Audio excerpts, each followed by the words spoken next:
Hello and welcome. I'm Natalie. Let's talk about money. So, we're going to talk about used cars today. And not just used cars, but just financing a car in general, okay? So thinking about, financing a car, paying cash, I don't have the money, so I should finance, all of that. This is what most people do when they buy a car is they finance it. That's just the reality of it. That's what most people do. So you're probably looking at the monthly payment, trying to figure out what can I afford, or maybe you're not, because a lot of people don't. But if you are, then you really need to know the actual cost of financing a car. So today I'm just going to kind of break down some of the costs of financing, and some of those are hidden and some you don't think about or know about, and basically how to try to save yourself thousands of dollars if you are going to go ahead and finance a car. Don't do it. So let's start with just the very basics. So when you finance a car, of course, you know that you're borrowing money from either a bank or a lender, or well, they're all lenders, either a bank or a credit union or a dealership directly. And then, of course, in return, they're going to charge you interest, which is just extra money that you're paying to purchase the car that you wanted to buy. So you're just borrowing more money than the car is worth. Okay. And many times you're even paying more to start off with, even if you pay cash. If you go to a dealership, many times you're paying more than the car is actually worth. So keep that in mind. So let's pretend that you've decided on a $30,000 car and you want to take out, or you're going to take out a 5-year loan on this. Now, according to, let me get the name right here. According to Experian's State of the Automotive Finance Market Report, got all that?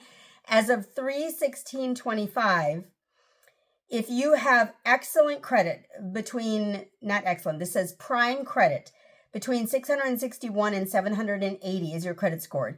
Your average interest rate is going to be 9.95%. So almost 10%. Okay. Now, the example I'm going to give, they actually gave me a lower interest rate of 7%. So let's pretend we're going to get a $30,000 car loan.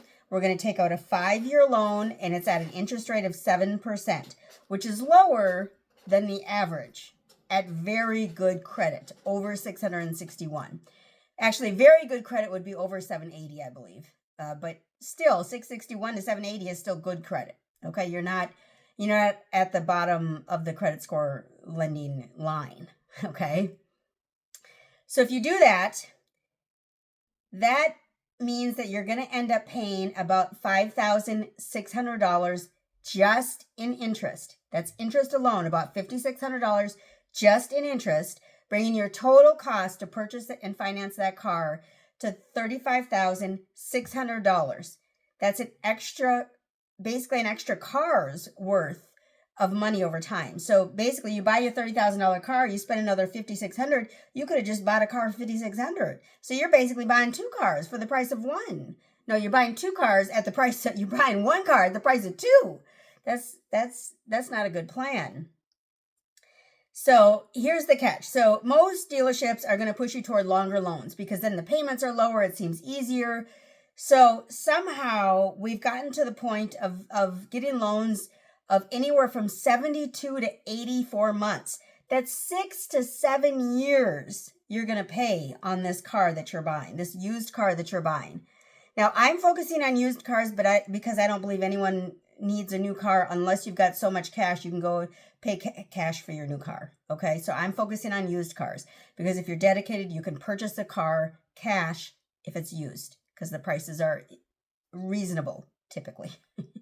Okay, so these loans are anywhere from, that you can get a 3-year loan, of course, you can do that, 36 months. But you can get a loan anywhere from 36 months up to 84 months. That's 7 years of car payments. You can pay off a home in 15 years, yet you're paying off a car in 7 years. That's totally neurotic. I can't. But a lot of people will do this because the monthly payment is lower, makes it more affordable. Anyone can get a car if you're paying for it for 7 years, so it makes it seem easier and more reasonable. But of course, over time, you're paying way more interest because you're paying for freaking 7 years. Do we understand this? That's 7 years of your life that you're paying on a car. You're paying on a car for 7 years. I can't. And I don't know, because I haven't financed a car just the one time, and that was, how many years ago was that? That must have been 8 years ago, I think, 8 years ago. So I don't know these days if interest rates, or if they even give loans, I guess I should say, on used cars. The report that I was looking at did mention up to 7 years. So I'm guessing they must. Some banks or loan companies must, but it seems ridiculous to me. So most dealerships are going to push you toward that longer term because your payment is lower, which will make you say yes to the purchase a lot easier because you're not thinking it through logically. So now think about this with me. So if you're purchasing a $30,000 car and you have a low, what is nowadays low, 7% interest rate on that car. If you're doing it on a 3-year loan, which is 36 months, you're going to pay about $3,400 in insurance. So you made your loan go from $3,000 to $33,400, which is still too much. I still don't know why you want to pay over $3,000 of interest. I still don't know. Okay, so that's a 3-year loan. That's your best, your lowest interest that you're going to get. Is the quicker you pay it off, the less interest you're going to have to pay. The next step may be a 5-year loan. So that's what they have, the 60-month loan. And so with that loan, again, if you're spending $30,000 for the car, that's the sticker on the car is $30,000, you're going to pay $5,600 if you get that 5-year loan or the 60-month loan. $5,600, which is the price of any car you can buy just through 5 miles, Facebook. Is Craigslist still a thing? I don't know. But all the apps, you can purchase a cash car for $5,600, but you're going to pay that in interest on this used car that you bought. Okay, no problem. Now, how about if we bump it up to the extreme because we want this really nice car and we want the lowest possible payments? Let's say we do the 7-year loan, which is 84 months. 84 months, 7 years. Are you ready? You're going to pay $8,400 in interest if you have a low 7% interest rate and you take on the 84-month loan. $8,400 of interest. That is definitely the price of a car. Definitely. $5,600, you may get a little bit older car. $8,400, you can buy a halfway normal car that's not 100 years old. But you want to finance this. So that's what we're doing right now. So, even though the longer loan might look good in terms of payments and how you're going to be able to actually afford that, it's going to cost you thousands of dollars in the long run because of how much interest you're paying and for how long you're making these payments. And then, of course, don't forget that the second you drive off the lot, your car is depreciating. Every mile that you drive, even on the test drive that you did, the depreciation on that car is running. That car is worth less than when you walked into the dealership to look at it. The car is worth less because you already drove it around the block for 5 miles or however long your test drive was. So these are depreciating vehicles. This is not something that you should be paying a payment on. So if you stretch your loan too much, you are going to end up, no matter what, owing more than the car is worth. And this is true for most cars because when you go to the dealership, most of the time they are not selling the car for a standard Blue Book value, which means you're paying more than the car is actually worth to start off with. Whether you're paying cash or not, you're typically going to pay more than the value of the actual car. Now, I used to sell cars, and people used to say, well, the Blue Book says it's only worth $13,550. And we would say, yeah, but we don't use Blue Book. we use what people will pay for. I don't remember exactly the lines that we would use, but we would call it as, Blue Book doesn't matter. Nobody cares. Blue Book matters for your insurance because remember, when you finance a vehicle, you have to get full coverage insurance. No matter if your car is worth $5,000 or $55,000, you have to get full coverage insurance. So your insurance company is only going to use the Blue Book value if you have any upgrades to your car, but is only going to use the Blue Book value to replace it if something happens. So if you total it in an accident, they're only going to give you what the Blue Book is. So unless you get gap insurance. Now, if you get gap insurance, that'll cover the gap between Blue Book and what you owe on it. So maybe gap is a good choice in that instance. But that's not what we're talking about today. We're talking about the value of the car. So you're going to owe more than the car is worth is the ending result. Okay? So there are a few things, of course, you can do to try to save this and try to help your numbers out. So the better your credit, the lower your interest rate, which of course is going to, save your money. So before going into a dealership, before finding the perfect car that you want, you should check your credit score, see what it is, and see kind of where you rank. I'm going to try to put up a graphic because there are different levels that dealerships consider, And so there's prime credit. Prime credit is considered 661 to 780. 9 prime is 601 to 660. Subprime, which means you're a little testy. Subprime is 501 to 600. And then deep subprime is between 300 and 500. And that's usually when you have to go to the tote the note places, which, if you need to build your credit, maybe that's where you need to go. You need to do a tote the note just so that you can get your first car, get your credit built up. Even though if you pay cash for everything, you don't need credit, but whatever.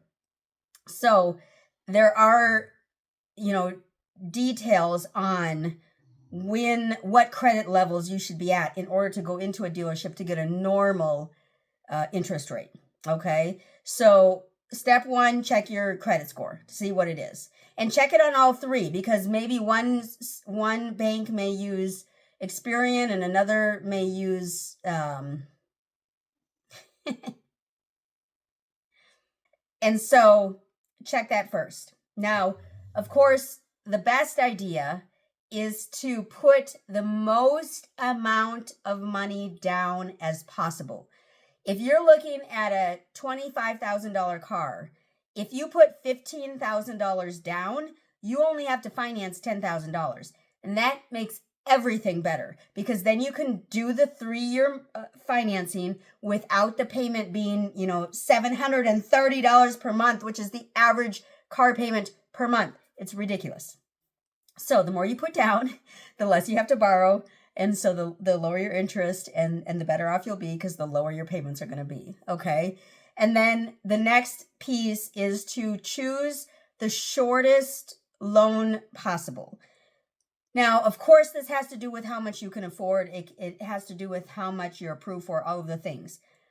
But the best way to go is to get the shortest loan possible. So usually that's going to be a 3-year that's not a mortgage, a 3-year loan. You could do a 4-year as well if you have to finance a car, but do the 3-year because if you can't afford the 3-year payment, you can't afford that car and you should skip out on that car because you can't afford it.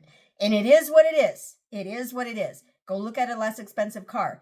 You can't put your value in yourself on the car that you drive, okay? So if you're upset because you can't buy the $30,000 car and you have to buy the $20,000 car, guess what? You get to drive the $20,000 car because you've built up enough money or enough status that you can pay and afford the $20,000 car.